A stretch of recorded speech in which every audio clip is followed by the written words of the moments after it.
Jaipur Mumbai train गोलीकांड में जयपुर के असगर के घर पर पहुंचा क्यूपी न्यूज। असगर के घर के गमगीन माहौल को देखकर एक बार पत्रकारों का भी दिल रो पड़ा। आखिर ये देश में पुलिस की वर्दी के अंदर आतंकवाद कैसे पनप रहा है। क्यूपी न्यूज इस घटना के आरोपी पुलिसकर्मी को सरेआम आतंकी घोषित करता है। और क्यों न करे आतंकी घोषित, क्योंकि उसने भी आतंकवादियों की तरह बेगुनाहों की जान ली है। वो पुलिस वाला हो ही नहीं सकता। वो जाने कब से इस घटना को अंजाम देने के लिए अपने आकाओं से ट्रेनिंग ले रहा होगा। क्यूबी न्यूज़ पूछना चाहता है पूरे देश से कि ऐसे आतंकवादियों को जो घर में रहकर देश को बर्बाद करने की ट्रेनिंग ले रहे हैं, ऐसी घटनाओं को अंजाम देने वाले या वो उनके आका खुद एसी में बैठकर ऐसे लोगों को तैयार कर रहे हैं, क्या उन्हें देश में रहने का हक है? आज जयपुर के भट्टा बस्ती में मृतक के घर पर जो हाहाकार मचा है, वो राजनीतिक करने वालों और सत्ता के लालचियों की ही देन है।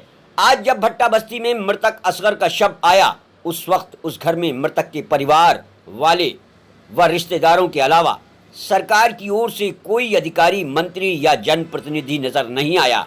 जबकि सेम यही आतंकी घटना उदयपुर में घटी थी तो उस घर में सरकार का पूरा लवाजमा 2 घंटे में पहुंच गया था।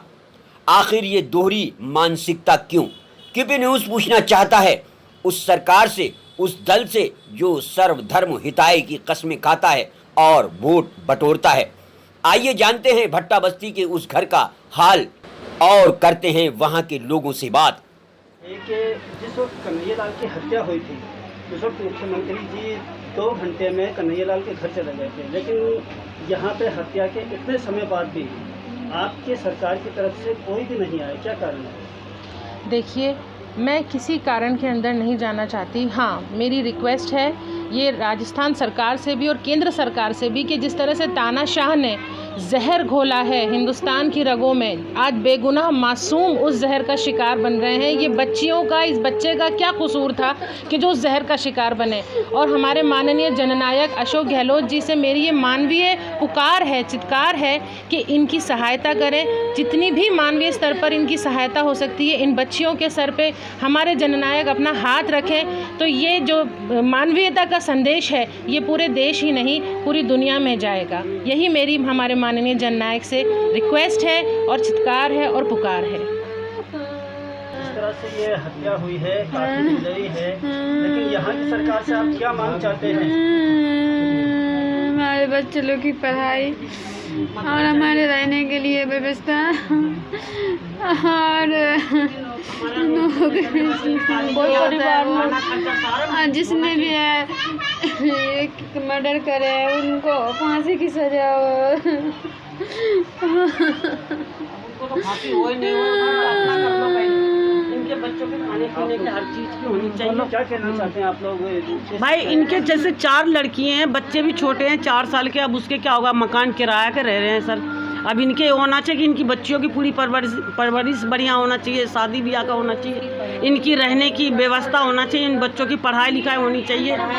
इनकी बच्चे की उम्र ही है पढ़ने लिखने की बच्चे की, और क्या इनके अब खर्चा पानी, और इन बच्चियों को एक लड़की को नौकरी हो जाए, लड़की अगर तो लड़की से भी इसके थोड़ा घर का व्यवस्था सही चलेंगे। और पहली बात है कि इनको रहने का भी मकान तो ज़रूरी है, बिल्कुल किराए के मकान में रह रहे सब। इनको विधवा पेंशन भी नहीं मिले, वो तो सब हाँ विधवा पेंशन।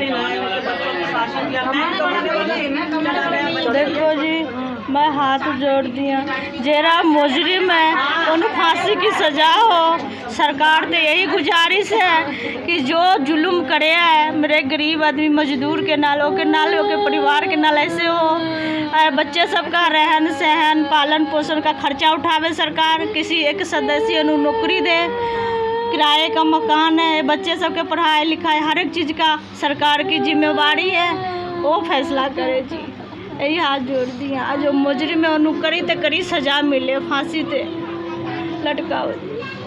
वहाँ ये जो घटना हुई है इसमें आप वहाँ जाके बॉडी कलेक्ट करें, और बॉडी कलेक्ट आप लोग कर लें, यहाँ लाने तक की सारी जिम्मेदारी हमारी है। और अभी हमारा एक बंदा आ रहा है, वो 15,000 रुपये नकद देगा।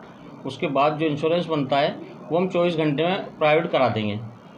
लेकिन जब बॉडी कलेक्ट की वहाँ पे तो रेलवे ने हाथ उठा दिया, बोला साहब आप अपने खर्चे पर लेके जाओ, हमारी कोई लायबिलिटी नहीं बनती, हमारी कोई जिम्मेदारी नहीं है। तो आज स्वयं अपने खर्चे से वहाँ से बॉडी लाई गई है और जिस हिसाब से ये बता रहे हैं और हम भी जितना जानते हैं, हम यहाँ के स्थानीय लोग हैं, वाकई ही बहुत गरीब आदमी था। क्योंकि कोई गरीब ही आदमी 8 से 10 हज़ार रुपये की तनख्वाह के लिए मुंबई 6,000 की तनख्वाह के लिए मुंबई जाएगा। मुझे बताया था कि 6,000। और सबसे बड़ी बात, दुख की बात ये है कि उसके 4 बच्चियाँ हैं, जिसमें एक बच्ची 15-16 साल की हो गई, दूसरी 14 साल की है। मतलब 2-3 साल बाद शादी जैसी उनकी उम्र हो जाएगी। हालांकि हमने सामाजिक तौर पे ये तय किया है 5-7 लोगों ने कि उनकी 2 बच्ची जो 2-3 साल में शानी होंगी, हम सामाजिक तौर पे हम लोग समाज के विभिन्न जिम्मेदार लोग उन बच्चियों का खर्चा उठाएंगे और उनकी शादी कन्यादान हम उनके सिर पर हाथ रखेंगे। जो भी उनका खर्चा आएगा शादी में हम अपनी तरफ से पूरा भार उठाएंगे। लेकिन हम सरकार से भी ये कहते हैं कि सरकार भी अपनी जिम्मेदारी से मुँह ना मोड़े। सरकार इनका पूरा ख्याल रखे, इनका मुआवजा दे। पूरी सरकार की गलती है। सरकार के नुमाइंदे जो कर्मचारी हैं वो भी सरकारी हैं, जिन्होंने घटना की है वो भी सरकारी है, रेलवे भी सरकारी है। तो वो अपने जो है कर्तव्य से मुँह ना मोड़े और इनको 1 करोड़ रुपये मुआवजा, एक सरकारी नौकरी और रहने के लिए इनका स्थानीय बंदोबस्त करें। और इसी के लिए हमने परसों समाज के विभिन्न संगठनों ने मिलकर एक संयुक्त मोर्चा बना करके परसों प्रदर्शन, जिसमें लगभग 10,000 आदमियों की आशंका है आने की, प्रदर्शन के रूप में हम मरने वाले सभी चारों, चाहे वो किसी भी जाति धर्म के लोग हों, चारों के लिए हमने ये रखा है कि इनको सबको सही तरीके से जैसे मुआवजा देना चाहिए, मुआवजा, सरकारी नौकरी मिले। और जिसने ये घटनाक्रम किया है वो RSF के जवान ने, कर्मचारी ने, उसको कठोर सज़ा मिले ताकि भविष्य में दोबारा ऐसा कोई कर्मचारी या सरकारी नुमाइंदा ऐसी तानाशाही रवैया न अपनाए। ऐसी हम मांग करते हुए परसों मैदान में उतरेंगे और हम शांतिप्रिय लोकतांत्रिक तरीके से अपनी बात रखेंगे। लेकिन सरकार ने लीपापोती करने की कोशिश की तो हम बड़े पैमाने पे अंतिम लड़ाई के मूड में हैं। पप्पू कुरैशी नाम है मेरा, समाज सेवी। फास्ट ट्रैक के ऊपर केस चला करके और इसको इमीडिएटली सजा दी जाए। अगर ये नहीं दी गई तो ये हमारे देश के लिए खतरा है। वो क्यों खतरा है कि आपने देखा अफरजुल को राजसमंद के अंदर, वो भी बिहार बंगाल के रहने वाले थे, लाइव वीडियो बनाया गया, लाइव, अनबिलीवेबल, और आज तक चालान पेश नहीं हुआ। जैसे इमेजिन करिए, जुनैद और नासिर का मर्डर हुआ, चलाया गया, उसके कातिल घूम रहे हैं आज़ाद और चैलेंज कर रहे हैं। वजह उसकी देखने को आपको सामने मिली, हरियाणा देख रहे हैं नू के अंदर।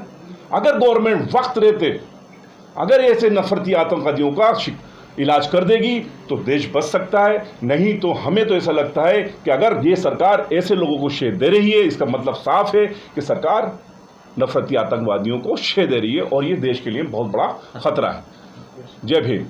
के जवान ने 3 मुस्लिमों को इंडिकेट करके और उनको रोकने के बदले अपने सीनियर को जो गोली मारी है, हत्या की है, ये एक बहुत बड़ी शर्मनाक घटना है देश के लिए। आज हमें सरकार को और सब बुद्धिजीवियों को ये सोचने पर मजबूर कर दिया कि हमारी मानसिकता किस कदर धार्मिक कट्टरता से ओत-प्रोत हो चुकी है। वहाँ पर पर्टिकुलर चुन करके किसी को मारना या किसी के लिए नारे लगवाना, मैंने वो वीडियो देखा था, उसमें जो छोटी सी क्लिप थी उसके अंदर पाकिस्तान इस तरीके की बात वो कर रहा है। तो ये साफ जाहिर है कि उनकी मानसिकता किस तरीके की है। मेरा निवेदन ये है कि जब दंगों के अंदर दंगे होते हैं तो एक दूसरे को लोग जलाते हैं, मारते पीटते हैं, लेकिन यहाँ बिना दंगे के पुलिस ने चला करके फायर करके मारा है। ये बदनीयती है। इस बदनीयती में कोई वो अपराधी नहीं था जिसे इनकाउंटर